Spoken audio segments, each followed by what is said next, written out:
मेरे पाकिस्तानियों, सबसे पहले तो आपने घबराना नहीं है। आज रात को अमेरिका ने ईरान के 80 से ज़्यादा तनसीबात को निशाना बनाया है और बदले में ईरान ने कुवैत, बहरीन में हमले किए हैं और उन्होंने दावा किया है कि तकरीबन 85 तनसीबात को उन्होंने अमरीकी अड्डों को निशाना बनाया है।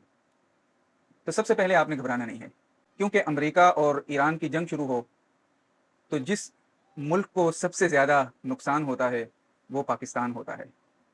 कल जुम्मे का दिन है, हमारे मोहतरम वज़ीर आज़म शहबाज शरीफ कौम के सामने अफसुर्दा चेहरे के साथ आएंगे और वो ऐलान करेंगे कि उन्होंने अपने दिल के ऊपर एक बहुत बड़ा पत्थर रखकर पेट्रोल की कीमतों में इजाफा कर दिया है। तो सबसे पहले आपने घबराना नहीं है। दूसरी बात यह है कि आखिर अमेरिका ने ये हमले क्यों शुरू किए। अब अगर देखा जाए तो इस मर्तबा जो वायलेशन हमारे सामने सबसे पहले आई है, वो ईरान की तरफ से आई है।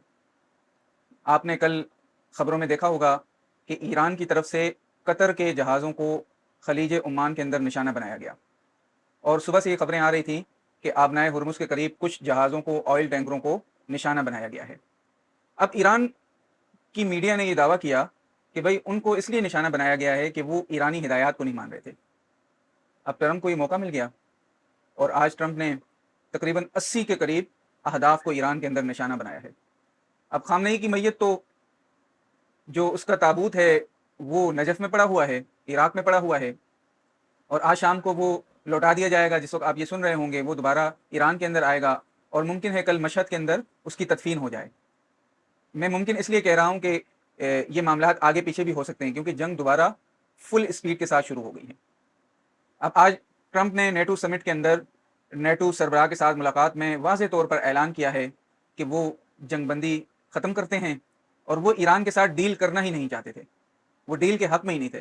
ट्रंप ने ईरानी कौम के ख़िलाफ़ और ईरानी पासदारान इनकलाब के ख़िलाफ़ बड़ी ही सख्त तरीन ज़ुबान इस्तेमाल की है। उनको बीमार ज़हनियत वाला कहा है, आप समझे, उन्हें गालियाँ दी हैं। इधर ईरानी पासदारान ने भी मुकाबला करने का ऐलान किया है और उन्होंने एक ऐलान बड़ा अजीब किया है।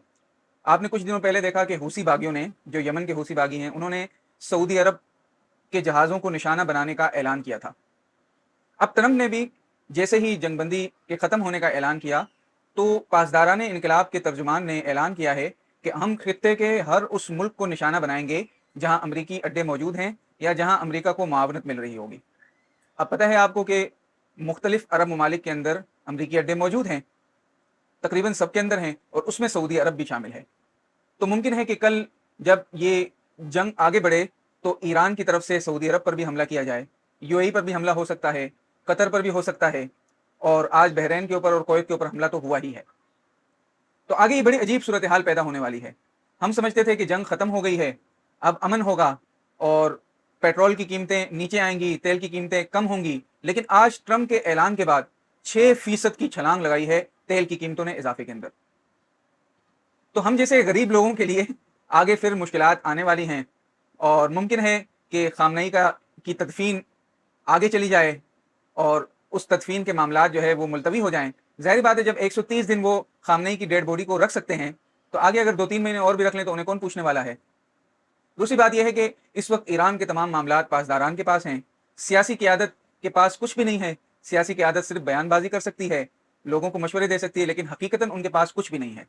तो अब देखें पासदारान इनकलाब क्या करती है। अगर ये लड़ाई आगे भड़कती है तो ज़ाहिर बात है ईरान के साथ इसराइल भी इन्वॉल्व हो जाएगा और फिर ये जंग एक नए मरहले के अंदर दाखिल हो जाएगी।